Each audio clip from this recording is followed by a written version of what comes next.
Bonsoir à tous. Tout d'abord, j'aimerais commencer par me présenter très brièvement. Depuis que je suis tout petit, j'adore le sport et je fais beaucoup de sport après l'école. Et le fait est que plus les années sont passées, plus les gens autour de moi m'ont expliqué qu'il faudrait mettre un frein à cette quantité de sport après l'école pour pouvoir se concentrer sur les études. Et j'ai fait tout l'inverse et chaque année, j'ai rajouté en quantité de sport après l'école. Et maintenant, j'aimerais vous expliquer pourquoi je pense qu'il est intéressant de concilier ces deux vies et comment je l'ai fait. Bien sûr, je tiens à préciser que tout ce que je vais dire provient de mon expérience et que cela peut varier en fonction de la personne ou de la situation, mais qu'en général, je pense que ça peut à peu près s'appliquer à tout le monde. Alors, tout d'abord, je vais commencer par vous expliquer pourquoi il pourrait être intéressant de concilier les deux vies. Et la première raison, c'est que beaucoup d'études scientifiques montrent que le sport permet de mieux vasculariser le cerveau et donc d'améliorer la mémoire à long terme, la capacité d'analyse et la concentration, qui sont des choses extrêmement importantes dans le monde des études, on le sait tous. Ensuite, le fait de concilier les deux vies vous oblige à avoir un mode de vie relativement strict, où vous devrez par exemple faire attention à votre alimentation ou à votre sommeil pour améliorer votre rendement. Et je pense que le fait de concilier ces deux vies vous permet de mieux vous focaliser sur des objectifs très précis et donc de pouvoir prétendre à viser plus haut. De plus, quelle que soit la discipline, vous retrouverez la célèbre phrase « on n'a rien sans rien ». C'est-à-dire que vous vouliez avoir une très bonne note dans un examen important ou que vous vouliez être sélectionné dans une très grosse compétition, vous devrez travailler et dur. Et cela vous apprend donc à travailler plus dur. Et de plus, il y a deux types d'imprévus, enfin j'en ai créé deux. Dans le cas des études, je parlerai plus d'un imprévu externe. C'est-à-dire que vous pouvez vous préparer à un examen en faisant plusieurs exercices et le jour de l'examen, tomber sur un exercice inattendu ou déstabilisant. Mais dans ce cas-là, l'imprévu provient de la personne qui a écrit l'examen et non pas de vous. C'est donc un imprévu externe. Et je pense qu'apprendre à gérer les imprévus du monde du sport de haut niveau peut être bénéfique pour gérer les imprévus des études, puisque dans le sport de haut niveau, il peut y avoir des imprévus de la part des adversaires, mais il peut aussi y avoir des imprévus provenant de vous-même. C'est-à-dire que vous pensiez être entièrement prêt à gérer une situation et vous vous retrouvez incapable de réagir face à quelque chose. Et lorsque vous apprenez à réagir face à ce genre d'imprévus qui proviennent de vous-même, vous serez meilleur pour pouvoir gérer les imprévus provenant de l'extérieur. Ensuite, un autre atout qui, je pense, provient un petit peu plus du monde du sport de haut niveau, c'est qu'il y a un très grand esprit de compétition qui, malheureusement, commence à être détruit dans les écoles et dans les classes. Et je dis malheureusement parce que je pense que c'est un élément moteur. L'esprit de compétition que vous retrouverez dans le sport peut ensuite s'appliquer aux études et vous permettre de vous motiver pour pouvoir réussir. Ensuite, le fait de concilier ces deux disciplines vous permet de toujours avoir envie d'aller de l'avant. Par exemple, si une compétition ou un entraînement ne se passe pas comme prévu et que j'ai une bonne note quelque part, mon moral va remonter. Et en fait, je me suis rendu compte qu'il est pratiquement impossible de ne pas réussir dans les deux disciplines en même temps. C'est-à-dire que ça va tourner de semaine en semaine, voire de mois en mois. Et c'est comme s'il y avait un niveau imaginaire auquel le moral demeure grâce au contrepoids entre les deux disciplines. De plus, vous savez probablement que le sport permet de produire des endorphines qui sont des molécules qui ont des actions bénéfiques contre l'anxiété, le stress ou même la dépression. Et je pense que c'est pour ça que les sportifs de haut niveau ont généralement une très grande capacité à gérer leur stress. Premièrement parce que le sport vous oblige à vous concentrer sur l'effort et donc à oublier les problèmes et les troubles du quotidien, mais aussi parce que je pense qu'il est possible d'apprendre à gérer son stress. Et c'est là que le sport de haut niveau devient plus intéressant par rapport au sport récréationnel. Le sport de haut niveau étant un monde de compétition pure, vous serez sans arrêt sous pression, sous un certain niveau de pression en fonction de votre niveau ou du moment dans l'année.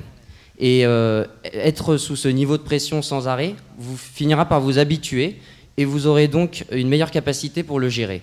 Et cela peut être extrêmement bénéfique au niveau des études.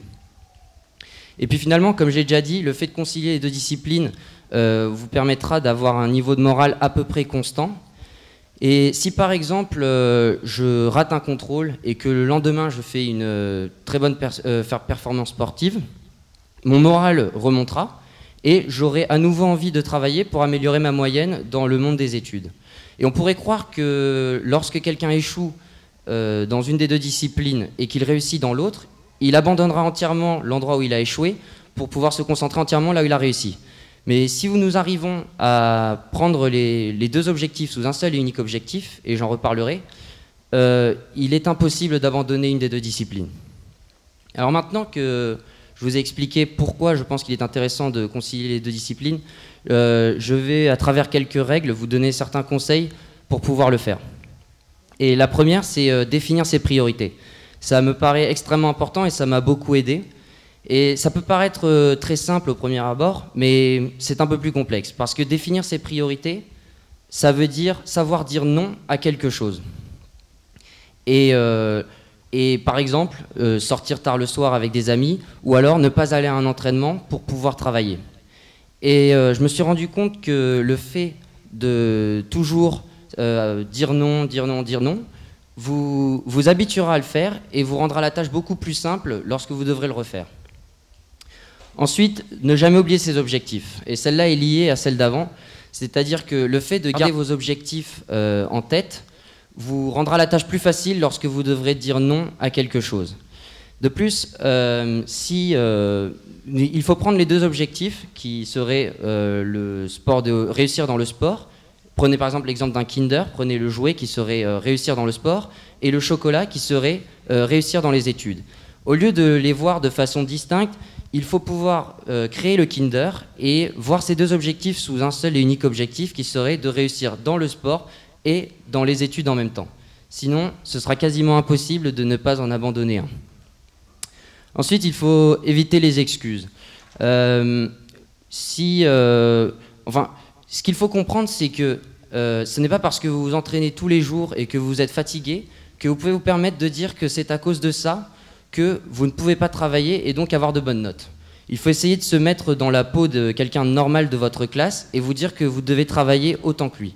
Sans quoi vous tomberez dans les excuses tous les jours et vous finirez par abandonner une des deux disciplines. Ensuite, il faut s'entourer des bonnes personnes. Et cette phrase peut paraître un peu générique, mais dans le cas du sport individuel, il est important de s'entourer de camarades d'entraînement pour pouvoir avoir envie de s'entraîner, parce que ce n'est pas toujours le cas. Mais je pense qu'il est aussi important de s'entourer de personnes qui vivent la même chose que vous, s'entourer de personnes qui vivent la même chose que vous, parce qu'il n'est pas toujours facile d'être compris par des gens qui ne le vivent pas ou qui ne l'ont pas vécu.